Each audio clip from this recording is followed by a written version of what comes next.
जय श्री राम, राधे राधे। स्वागत है आप सभी का मेरे चैनल में। आशा करती हूँ आप सभी स्वस्थ होंगे। आज हमारा अयोध्या कांड का आगे का सर्ग जो है वो प्रारंभ करने जा रहे हैं। अंत तक अवश्य बने रहिए।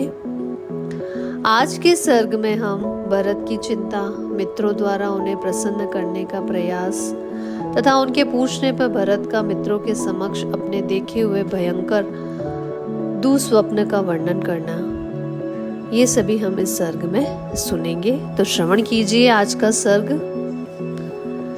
यामेव रात्रि ते दूता प्रविशन्ति स्म ताम पुरीं भरतेन अपि हि ताम रात्रिं स्वप्नो दृष्टा अयं प्रियः। अर्थात जिस रात में दूतों ने उस नगर में प्रवेश किया था, उससे पहली रात में भरत ने भी एक अप्रिय स्वप्न देखा था। रात बीतकर प्राय सवेरा हो चला था। तभी उस अप्रिय स्वप्न को देखकर राजाधिराज दशरथ के पुत्र भरत मन ही मन बहुत ही संतप्त हुए। उन्हें चिंतित जान उनके अनेक प्रियवादी मित्रों ने उनका मानसिक कलेश दूर करने की इच्छा से एक गोष्ठी की और उसमें अनेक प्रकार की बातें करने लगे। कुछ लोग वीणा आदि बजाने लगे, कुछ दूसरे लोग उनके खेत की शांति के लिए नृत्य कराने लगे। दूसरे मित्रों ने नाना प्रकार के नाटकों का आयोजन किया जिसमें हास्य रस की प्रधानता थी। किंतु रघुकुल भूषण महात्मा भरत उन प्रियवादी मित्रों की गोष्ठी में हास्य विनोद करने पर भी प्रसन्न नहीं हुए। तब सुहृदयों से घिर कर बैठे हुए एक प्रिय मित्र ने मित्रों के बीच में विराजमान भरत से पूछा, सखे तुम आज प्रसन्न क्यों नहीं हो रहे हो?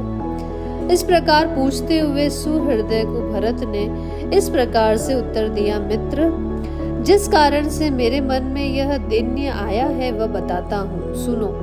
मैंने आज स्वप्न में अपने पिताजी को देखा है। उनका मुख मलिन था, बाल खुले हुए थे और वे पर्वत की चोटी से एक ऐसे गंदे गड्ढे में गिर रहे थे जिसमें गोबर भरा हुआ था। मैंने उस गोबर के कुंड में उन्हें तैरते देखा था। वे अंजलि में तेल लेकर पी रहे थे और बारंबार हंसते हुए से प्रतीत होते थे। फिर उन्होंने तिल और भात खाया। इसके बाद उनके सारे शरीर में तेल लगाया गया और फिर वे सिर नीचे किए तेल में गोते लगाने लगे। स्वप्न में ही मैंने यह भी देखा कि समुद्र सूख गया है, चंद्रमा पृथ्वी पर गिर पड़ा है, सारी पृथ्वी उपद्रव से ग्रस्त और अंधकार से आच्छादित सी हो गई है। महाराज की सवारी के काम में आने वाले हाथी का दांत टुक टुक सा हो गया है और पहले से प्रज्वलित होती हुई आग सहसा बुझ सी गई है। मैंने यह भी देखा कि पृथ्वी फट गई है, नाना प्रकार के वृक्ष सूख गए हैं तथा पर्वत ढह गए हैं और उनसे धुआं निकल रहा है। काले लोहे की चौकी पर महाराज दशरथ बैठे हैं। उन्होंने काला ही वस्त्र पहन रखा है और काले एवं पिंगल वर्ण की स्त्रियां उनके ऊपर प्रहार कर रही हैं। धर्मात्मा राजा दशरथ लाल रंग के फूलों की माला पहने और लाल चंदन लगाए गधे जूते हुए रथ पर बैठकर बड़ी तेजी के साथ दक्षिण दिशा की ओर गए हैं। लाल वस्त्र धारण करने वाली एक स्त्री जो विकराल मुख वाली राक्षसी प्रतीत होती थी, महाराज को हंसते हुए सी खींच कर लिए जा रही थी। यह दृश्य भी मैंने देखा था। इस प्रकार इस भयंकर रात्रि के समय मैंने यह स्वप्न देखा है। इसका फल यह होगा कि मैं श्री राम, राजा दशरथ अथवा लक्ष्मण, इनमें से किसी एक की अवश्य ही मृत्यु होगी। जो मनुष्य स्वप्न में गधे जूते हुए रथ से यात्रा करता दिखाई देता है, उसकी चिता का धुआं शीघ्र ही देखने में आता है। यही कारण है कि मैं दुखी हो रहा हूँ और आप लोगों की बातों का आदर नहीं कर रहा हूँ। मेरा गला सूखा सा जा रहा है और मन अस्वस्थ सा हो चला है। मैं भय का कोई कारण नहीं देखता तो भी भय को प्राप्त हो रहा हूँ। मेरा स्वर बदल गया है तथा मेरी कांति भी फीकी पड़ गई है। मैं अपने आप से घृणा से करने लगा हूँ, परंतु इसका कारण यह है कि यह मेरी समझ में नहीं आ रहा है। जिनके विषय में मैंने पहले कभी सोचा तक नहीं था। ऐसे अनेक प्रकार के दुःस्वप्नों को देखकर तथा महाराज का दर्शन इस रूप में क्यों हुआ जिसकी मेरे मन में कोई कल्पना नहीं थी, यह सोचकर मेरे हृदय से महान भय दूर नहीं हो रहा है। इस प्रकार भरत जब अपने मित्रों को स्वप्न का वृतांत बता रहे थे, उसी समय थके हुए वाहनों वाले वे दूत उस रमणीय राजगृहपुर में प्रविष्ट हुए, जिसकी खाई को लांघने का कष्ट शत्रुओं के लिए असह्य था। नगर में आकर वे दूत केकई देश के राजा और राजकुमार से मिले तथा उन दोनों ने भी उनका सत्कार किया। फिर वे भावी राजा भरत के चरणों का स्पर्श करके उनसे इस प्रकार बोले, कुमार, पुरोहित जी तथा समस्त मंत्रियों ने आपसे कुशल मंगल कहा है। अब आप यहाँ से शीघ्र चलिए, अयोध्या में आपसे अत्यंत आवश्यक कार्य है। विशाल नेत्रों वाले राजकुमार, ये बहुमूल्य वस्त्र और आभूषण आप स्वयं में ग्रहण कीजिए और अपने मामा जी को भी दीजिए। राजकुमार, यहाँ जो बहुमूल्य सामग्री लाई गई है, इसमें 20 करोड़ की लागत का सामान आपके नाना केकई नरेश के लिए है और पूरे 10 करोड़ की लागत का सामान आपके मामा के लिए है।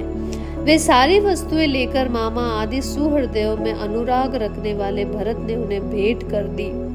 तत्पश्चात इच्छा अनुसार वस्तुएं देकर दूतों का सत्कार करने के अनंतर उनसे इस प्रकार से कहा, मेरे पिता महाराज दशरथ सकुशल तो है ना? महात्मा श्री राम और लक्ष्मण निरोग तो है ना? धर्म को जानने और धर्म की ही चर्चा करने वाले बुद्धिमान श्री राम की माता धर्मपरायणा आर्या कौशल्या को तो कोई रोग या कष्ट नहीं है? क्या वीर लक्ष्मण और शत्रुघ्न की जननी मेरी मंजली माता धर्मज्ञा सुमित्रा स्वस्थ और सुखी है? जो सदा अपना ही स्वार्थ सिद्ध करना चाहती थी और अपने को बड़ी बुद्धिमती समझती थी, उस उग्र स्वभाव वाली कोपशीला मेरी माता केकई को तो कोई कष्ट नहीं है। उसने क्या कहा है? महात्मा भरत के इस प्रकार पूछने पर उस समय दूतों ने विनय पूर्वक उनसे यह बात कही, पुरुष सिंह, आपको जिनका कुशल मंगल अभिप्रेत है वे सकुशल हैं। हाथ में कमल लिए रहने वाली लक्ष्मी आपका वरण कर रही हैं। अब यात्रा के लिए शीघ्र ही आपका रथ जुत कर तैयार हो जाना चाहिए।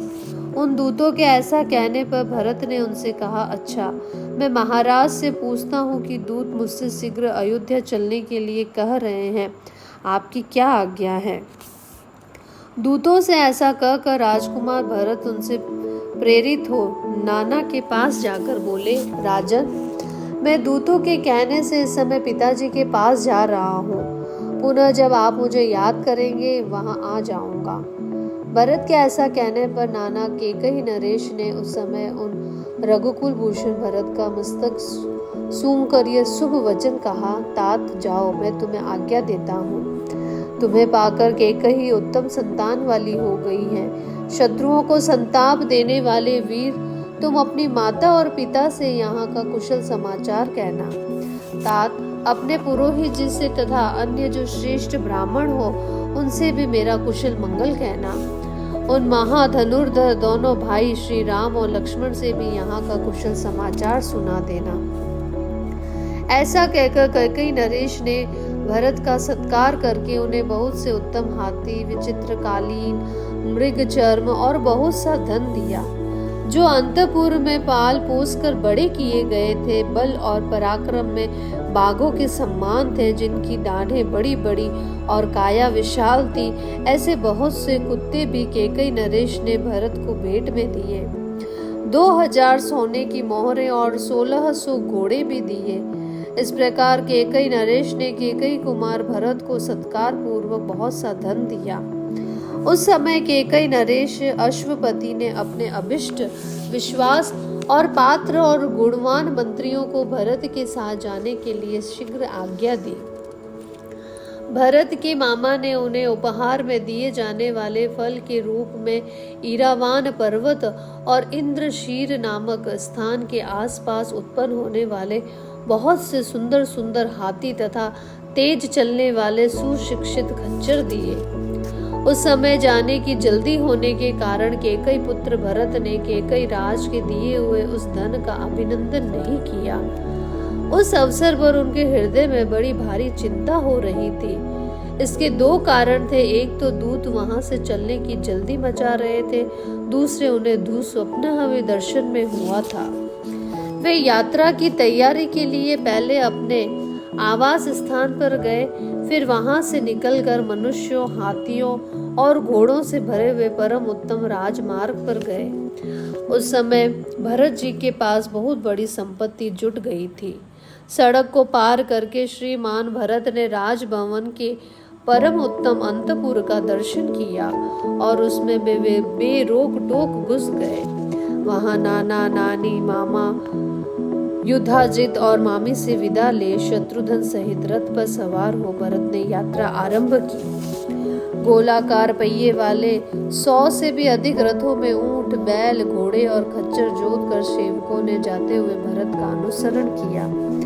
शत्रुहीन महामन्ना भरत अपनी और मामा की सेना से सुरक्षित हो शत्रुघ्न को अपने साथ रथ पर लेकर नाना के अपने ही समान माननीय मंत्रियों के साथ मामा के घर से विदा हुए, मानो कोई सिद्ध पुरुष इंद्रलोक से किसी अन्य स्थान के लिए प्रस्थित हुआ हो।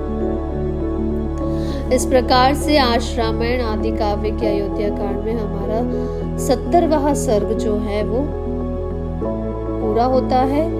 कल हम आगे का सर्ग प्रारंभ करेंगे। आपका दिन मंगलमय हो। कमेंट में जय श्री राम अवश्य लिखें। धन्यवाद।